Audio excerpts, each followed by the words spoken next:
नमस्कार, मैं हूं करमवीर और आप देख रहे हैं TM24 पर फॉलो अप। किसी फिल्म में क्या दिखाया जाना चाहिए और क्या नहीं, इसके लिए केंद्र सरकार द्वारा एक संस्था बनाई गई है जिसे CBFC कहते हैं। आसान भाषा में कहें तो सेंसर बोर्ड। बीते कुछ सालों से सेंसर बोर्ड और फिल्में ननद भौजाई के रिश्तों की तरह चर्चा में हैं। ताज़ा मामला फिल्म पठान को लेकर है।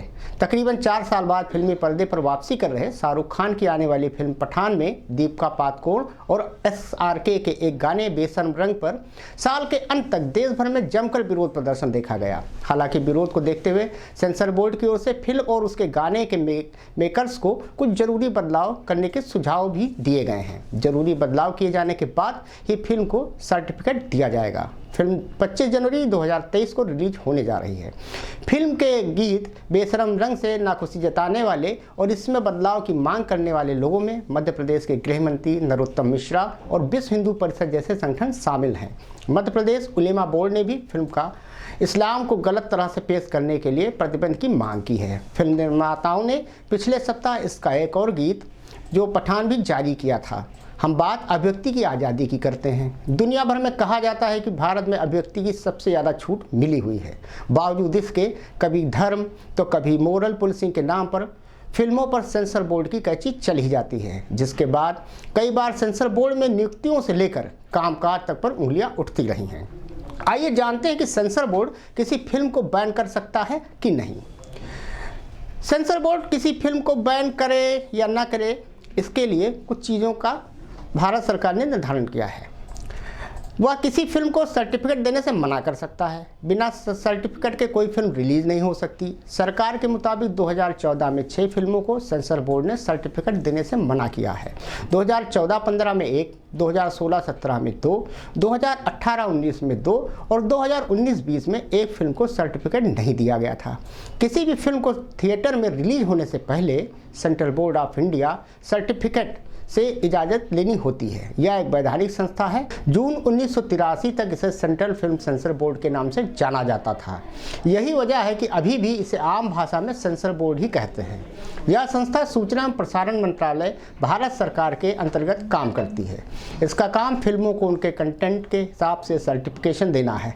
सेंसर बोर्ड सिनेमेटोग्राफ एक्ट 1952 और सिनेमेटोग्राफ रूल 1983 के तहत काम करता है। हमारे देश में जितनी भी फिल्में बनती हैं उन्हें रिलीज होने से पहले सेंसर बोर्ड की प्रक्रिया से होकर गुजरना पड़ता है। सेंसर बोर्ड के अध्यक्ष और सदस्यों की नियुक्ति केंद्र सरकार करती है। इसके सदस्य किसी भी सरकारी ओहदे पर नहीं होते। सेंसर बोर्ड का हेडक्वार्टर मुंबई में है और इसके 9 क्षेत्रीय कार्यालय विभिन्न जगहों पर हैं। फिल्म की बात छोड़िए, फिल्मों के ऊपर तो वैसे भी सांस्कृतिक पहचान को बनाए रखने की कोई जिम्मेदारी नहीं होती।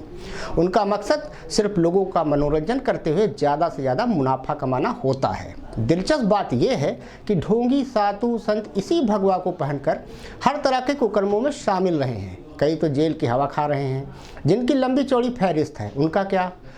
इनके खिलाफ आंदोलन करना तो दूर, दोषी साबित होने और जेल जाने के बावजूद ज़्यादातर के भक्त आज उन्हें निर्दोष ही मानते हैं।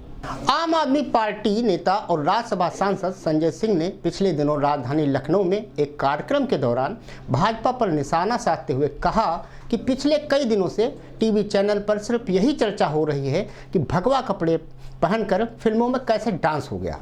भाजपा के 3 सांसदों ने तो भगवा पहनकर हीरोइनों के साथ डांस किया है।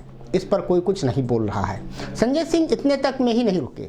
उन्होंने भाजपा नेता और पूर्व केंद्रीय राज्य मंत्री स्वामी चिन्मयानंद के आड़ो हाथों लेते हुए कहा कि भगवा पहनने वाले चिन्मयानंद को क्या हम सब ने नहीं देखा कि उन्होंने क्या किया। लगे हाथ उन्होंने मुख्यमंत्री योगी आदित्यनाथ के दौरे का भी जिक्र किया।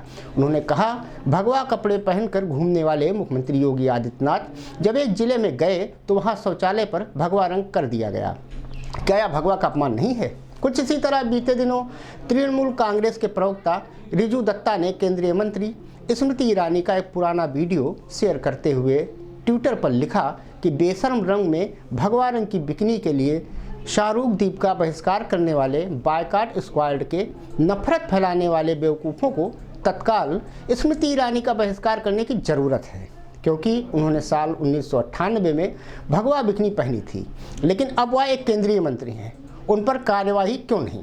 ज्योतिष पीठ के शंकराचार्य स्वामी अविमुक्तेश्वरानंद सरस्वती ने भी पिछले दिनों छत्तीसगढ़ में एक पत्रकार वार्ता के दौरान फिल्मों में भगवा रंग के इस्तेमाल को लेकर नाराजगी जताई थी। शंकराचार्य ने कहा था कि इसके लिए धार्मिक सेंसर बोर्ड का गठन किया जाएगा जो फिल्मों पर निगरानी रखेगा। खैर, भगवा रंग में राजनीति का भंग सोशल मीडिया से लेकर सियासत तक के सर चढ़कर बोल रहा है। अब देखने वाली बात यह होगी कि पठान फिल्म के निर्माता निर्देशक के पाले में सेंसर बोर्ड द्वारा डाले गए कटाऊ छटाऊ सलाह के बाद फिल्म सिनेमा घरों तक किस रूप में और कब तक पहुंचती है। धन्यवाद।